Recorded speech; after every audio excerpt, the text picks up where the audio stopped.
Aloha and welcome to Figments, the Power of Imagination, season whatever, episode whatever. I think it's 4 and 5, respectively. It's always good to be with you on Think Tech Hawaii, our amazing nonprofit platform for citizen journalists like me. Um, as you know, maybe if you don't, Figments is meant to entertain and inspire, and we'll do some of that today, but we've also got something for you to be concerned about. Before that, my opening rant. Here's what has irritated me today: the difficulty of doing things legally and the ease of doing things illegally. So, as I get ready for each show, I look for graphics that I can use, and I found some, but the hoops I have to jump through to properly document the copyright considerations are ridiculous. It's very difficult to do things the right way. And I would add that I have experience in that, because if you ever want to try doing something that's really difficult, try legal immigration. My family has relatively recent experience in that. And I don't think there's anything harder in terms of bureaucracy, paperwork, documentation, you name it. But as far as I can tell from the television, it's pretty easy to do it illegally. Now, why is that something that irritates me? Not just because I'm a grumpy old man who wants you to get off my lawn, but because it incentivizes illegal behavior. And in some cases, it's easy to act illegally. We've had 3 racially motivated shootings recently: Waukesha, Wisconsin, Buffalo, New York, and in California, in the last one in November and 2 in the last 2 days. All racially motivated. Each one of those had the means existed to prevent them. The perpetrators had been identified, but the legal system was too busy making it hard to immigrate or hard to use clip art to prevent these tragedies. That's a bit of hyperbole, but not much. Our legal system needs to incentivize good behavior and prevent bad behavior. And right now, it's not doing that. Okay, I don't feel better, but at least I vented. I feel better because with me today is my good friend and Air Force colleague, Ed Hawkins. Hawk, aloha. Hey, Fig, gonna leave. Thanks. It's always a Colonel, pleasure and an honor. it's a pleasure. And we play golf together. We've known each other for years. We served in different places in Korea.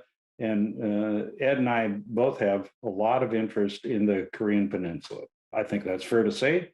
Hawk, I hope you agree, because otherwise you're on the wrong show. We're there together, right? Yeah. Yeah, we were, and dealing with all the things that seem normal. But we've got something here in the last few days, Ed, that I see as not normal. And if you'll permit me, I'm going to talk a little bit about what I call imagining a nation with underlying conditions because of the tragedy of North Korea and what's happening now with the reported explosive outbreak of a fever. They don't call it COVID because the North Korean government has been saying they had no cases. Nobody believed that, but now something extraordinary is happening. And I think it's extraordinary, and I think it has consequences that will affect people far beyond the borders of the Hermit Kingdom. So in 2019, I was in Dandong, China. Seen here on your right.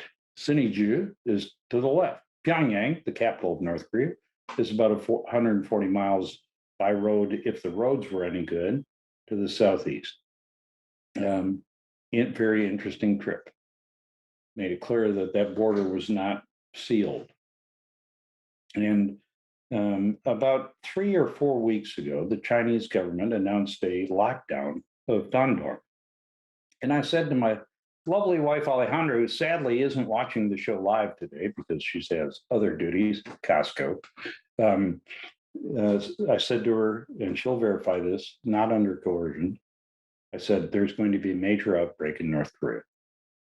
And I believe that is the source of the outbreak that's happened in the last few days. And here's what's happened. They locked down Dandong after of course, there were infections with the border open, and they had opened the border before the lockdown, so cases could spread. Then there was a major North Korean parade. And if you are North Korean students of North Korea like Ed and I are, you know that that's not 23 people from the VFW on Main Street. That's a major event with tens of thousands of people.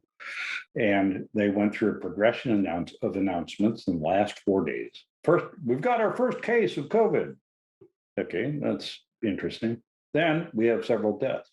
Then 200,000, 800,000, and now over 1 million people either having been treated or being treated. And I think that last count it was 820,000 maybe in some sort of treatment protocol.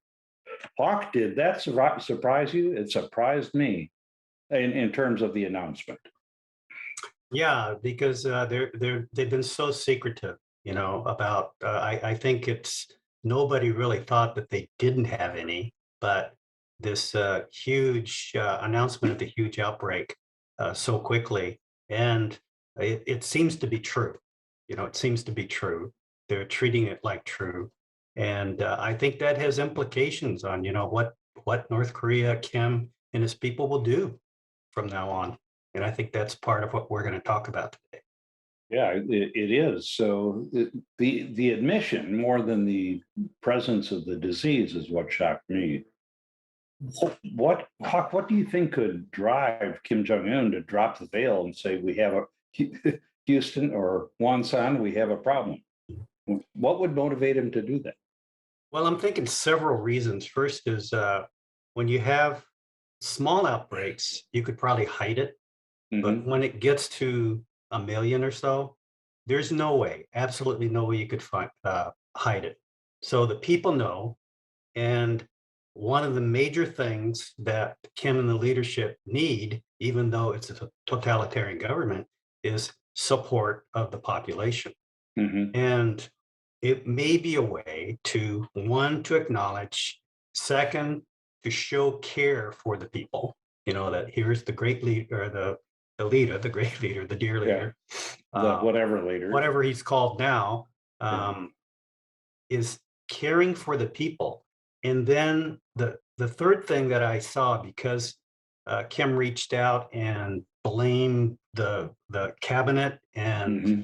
The the military, health sector, I think, yeah. that looking for a scapegoat, somebody to blame. And that's because he can't be blamed, right? Yeah, so let me interrupt to correct myself and say that he didn't blame the military, but he has, quote, mobilized the military he has not blamed the military to do whatever. And to me, it almost looks like a purge is coming, because in Korea, in North Korea, there aren't many second chances. Yeah. And if you are in fact held accountable for allowing this pandemic, perhaps Big, the logical argument from that point, once they've acknowledged, once he's trying to find scapegoats, that it may be, although I'm not too clear on this one, is maybe it's a way to reach out for outside help. That's what you see in most of the this gives Western media. Gives cause for him to reach out to outside help. Now that but he could have done that anyway. And I mean, he didn't need to admit 1 million plus infections to say, hey, we need some help. And it's not the North Korean way. They were offered vaccines from the Chinese and others, and through the United Nations COVAX program. And what did they say to that offer? They refused it. Yeah, they did. Yeah. And the reason was, we know what the reason is, that he didn't want outside monitoring. That's one of the things. They're such a closed society that any kind of outside help like that, and that's one of the things that I think we need to consider, is that he has not requested it yet, right? Outside help, even though Yoon has the new president of South Korea has offered. He may, but I think that's one of the things that we should consider. What happens if he does not? And there's a very good likelihood that he may not ask for outside help. So there's so much to talk about here, Ed. I think we're going to run out of time, even though we've just started. But President Yoon, who's a week or so into his term in office, have a nice day. Here's your first big problem. He's more conservative than his predecessor, largely seen as a hardliner on North Korea. But if anything about all of this encourages me, it's that he has said, hey, we will help if we can. And from a humanitarian, from a human sense, that's the right thing to say. So I'm encouraged by that. But how do you help North Korea? I mean, send vaccines, too late. Send medicines, what medicines are they?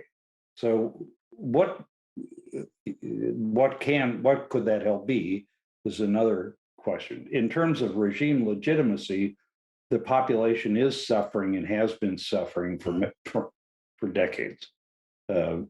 Maybe the announcement is justification for further crackdown.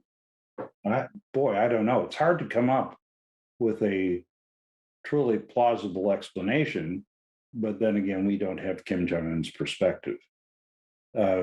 Let's talk a little bit about the consequences, because when I heard this, and even 3 weeks ago when Dandong was locked down, my vision, and I'm probably wrong, I can't predict baseball playoffs or anything else, have been right about some COVID predictions, but I could see millions of people dying, North Korean people dying.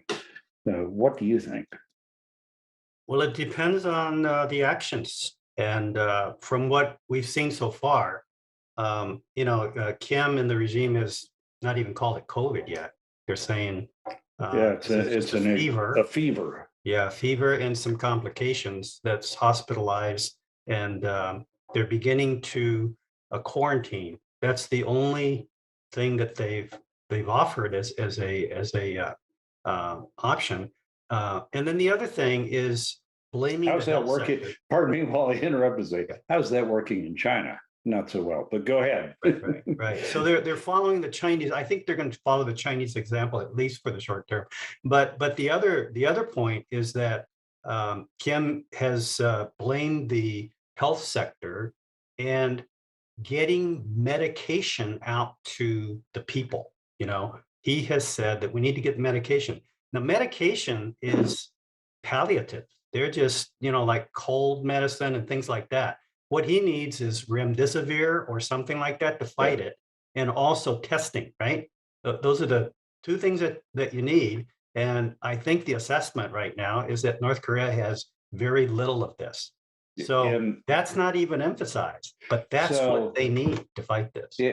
And I'm very pessimistic yet about even that helping much, because if you have a massive infection in a chronically malnourished population, then the testing is kind of irrelevant.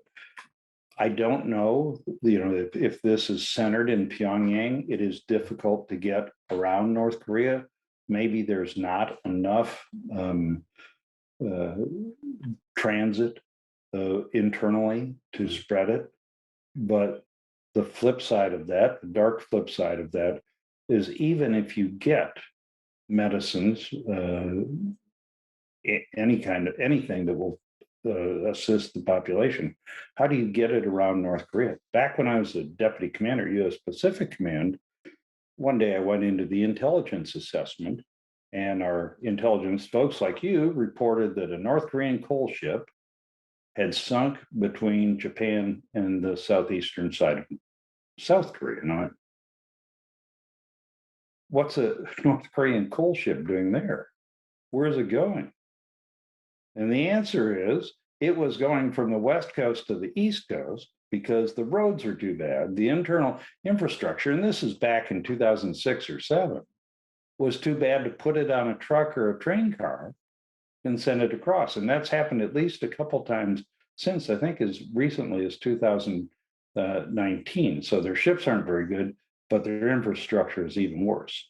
So let's say the world gets together, and instead of spending $40 billion fueling the death and destruction in Ukraine, and I do want Russia to lose, but I'm concerned about the focus of our assistance. let's say the world does get together and puts together a humanitarian medical assistance package, you can't get it anywhere in North Korea. And that's what makes me think that the very negative outcome, millions of deaths, could be inevitable. I don't want to feel that way, but it could. So let's take a quick break here from that sunny prophecy. We'll come back and Ed and I'll talk more about what can we do if we can't do that. And some other possible consequences. To tell you that I have no idea a month from today what the next show will be about because there's so much stuff going on in the world. So just imagine what Figments, the Power of Imagination will be. I'll be back on June 13th after a break for Memorial Day. Same bat time, same bat channel.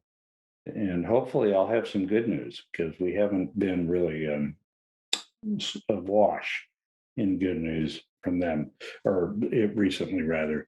So Hawk, one of the many things I worry about in terms of the outcome is what does this do to the regime? Could you and I have watched people or heard people predict a collapse of the North Korean regime for decades, since the mid 90s.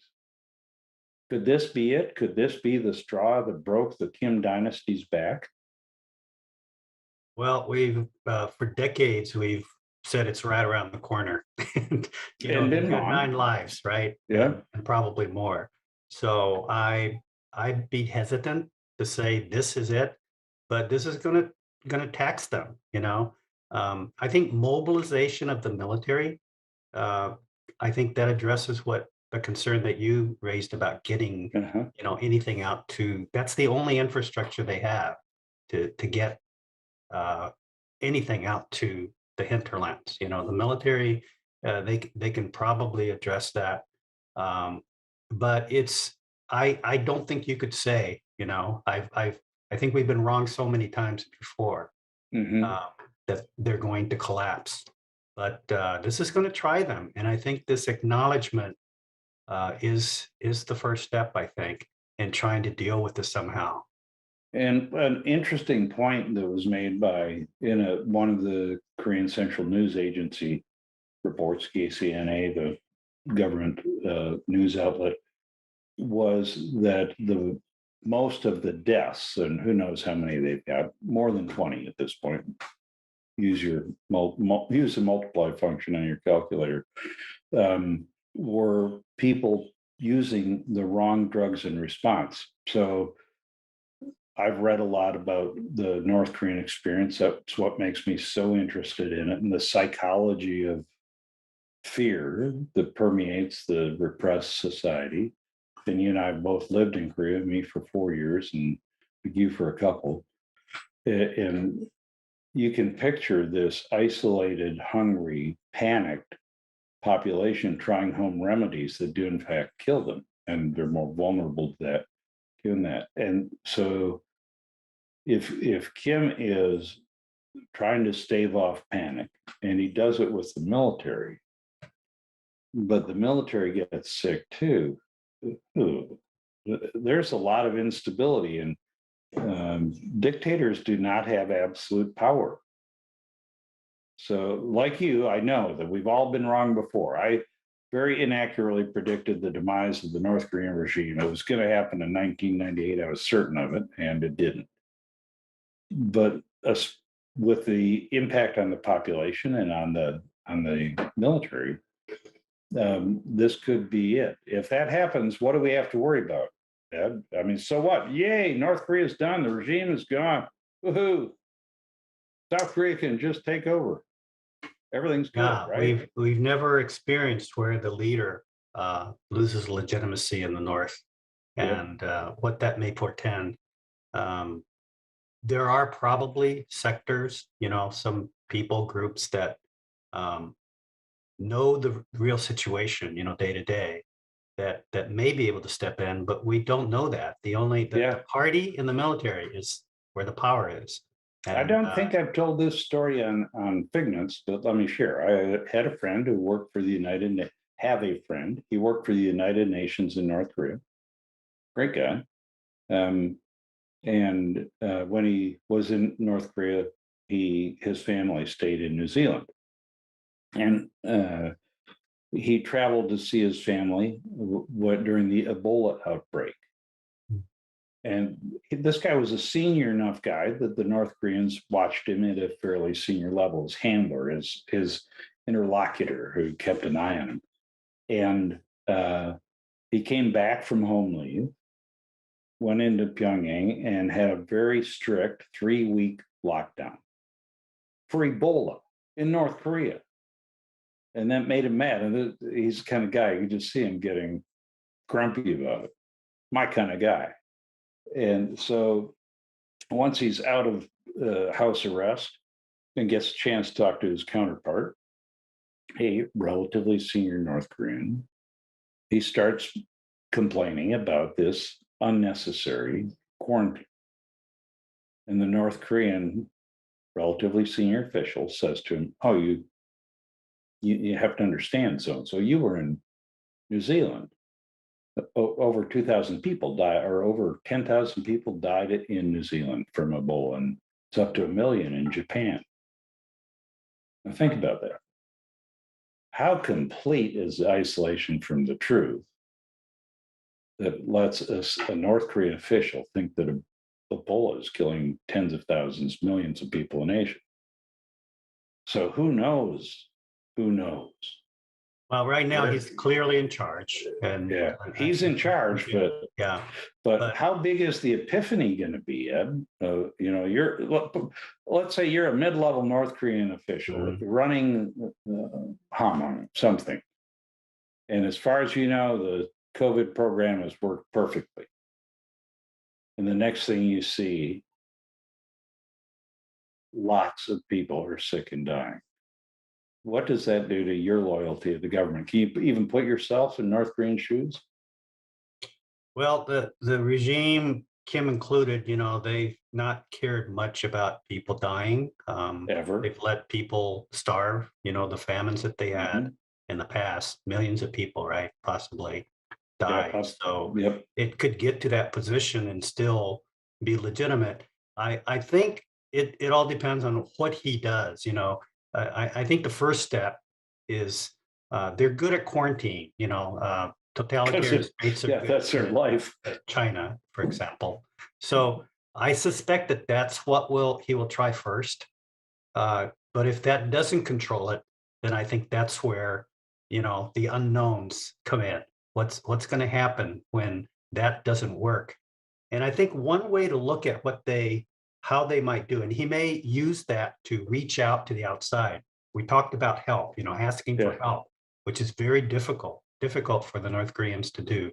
But I think one of the things that we should take a look at is the emergence. We haven't heard much from the bad cop, Kim's sister. Yeah. So she's so nice. Yeah. So if we hear something from the bad cop, it may portend that they're going to hunker down. If not, then maybe they'll ask for outside help, and maybe that will alleviate some of the problems. That's that's really interesting, Ed. I think you're onto something about if the lovely sister, who is, as you said, the bad cop, comes out, that'll indicate the direction that they're taking. But I don't see China responding too much. Do you? Because I think they've got their own problems. I think China's, Well, with the lockdown in Shanghai and elsewhere. Yeah. Right. And their only solution, the example they can offer is the quarantine, which what they're doing. And it's too late for the Sinovac and the others that they may have got some of that, but there is a major impediment to quarantine as well. Sorry to talk over you, Ed, but I know we're getting close to the end. But yes, totalitarian states are pretty good at that. But rural North Korea is far different than metropolitan Shanghai, A. And B, given the current food shortage, which is one in a long list of food shortages, starvation is going to be an issue. And if you have a choice between food or the virus, you're going to take food and accept the virus. So to me, that portends potential unrest. In my mind, there is very little we can do, but here's my proposal, Hawk, and please shoot holes in it after I give it. It goes back to my time at PACON. In late 2007, North Korea is faced with very significant flooding and very significant flooding. And there were many populations isolated and potentially starving in an already starving nation. And my proposal to the senior leaders in the US was to do humanitarian rations airdrop to it. And offer to the then Kim Jong-il regime, no conditions, no American flags on the packages. We had done humanitarian rations drops in Iraq, Afghanistan, and elsewhere. We're pretty good at it. But there were starving people and we could feed them. And I thought it would, A, do the right thing, and B, change the paradigm of discussion between the two countries. I think something like that could be an approach for the United States. And I'd remind you, we're spending $40 billion on fueling destruction in Ukraine. I want Ukraine to win. It's just, I don't want war to be our preferred mode. Why not provide a mixed airlift and airdrop? Because again, you can't distribute once you get to the major airfields. To various parts of North Korea that our intelligence experts say need the help most, food and medicine. Now, somebody in the National Security Council, when I proposed this back in 2007, said, "Well, Fig, what if North Korea refuses?" I said, "Well, then they prove themselves guilty of crimes against humanity. But so what if they refuse? You mean you fight your way in?" I said, "Well, we fight our way into kill people. Why don't we fight our way in to feed people? In this case, why don't we do whatever is necessary to provide some kind of relief? We can offer it. If accepted, great. If not, take some risks. Because this is potentially a huge humanitarian disaster that will create instability. And we haven't even talked about this, Ed, a nuclear armed nation. Imagine a collapse with nukes. What do you think of that? Good or bad? Colonel Hawkins, over to you. Well, I think you got to consider the other side of your proposal, and that is, will the United States and the American public support that? That is the key. Yeah. And right now, with North Korea supporting Russia against Ukraine, and the narrative of Russia launching missiles, developing nuclear weapons. I'm not sure if this administration in this year of the midterms, plus Congress and the American people, would support something like that. That's not a given. I'm not sure they would either, but That's not a given, Dick. I don't have to care. In fact, I'm pretty sure they wouldn't. That's not a political statement.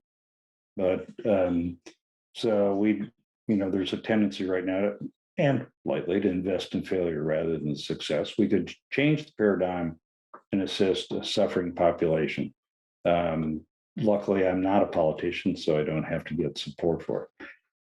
And this will be an interesting situation to watch for the next few weeks. I pray for the best for North Korea, the people of North Korea, not the government, but also the world, because if there is instability, if there is collapse, if there are nuclear weapons, this could be much worse than a simple expansion of the pandemic. So thanks for sharing your thoughts with me, as always, Hawk. Thanks, Fig. We will see you on the golf course where you will take my money again. In the meantime, folks, if you would, please check out the playlists for both this show, Figments, the Power of Imagination, and the former Figments on Reality, which was more commentary. And remember that our friends at Think Tech Hawaii make this possible. They're a wonderful nonprofit, just like I'm a nonprofit kind of guy in this endeavor. And I invite you to join in their spring fund drive and keep their work possible. So with that, aloha, see you in a month.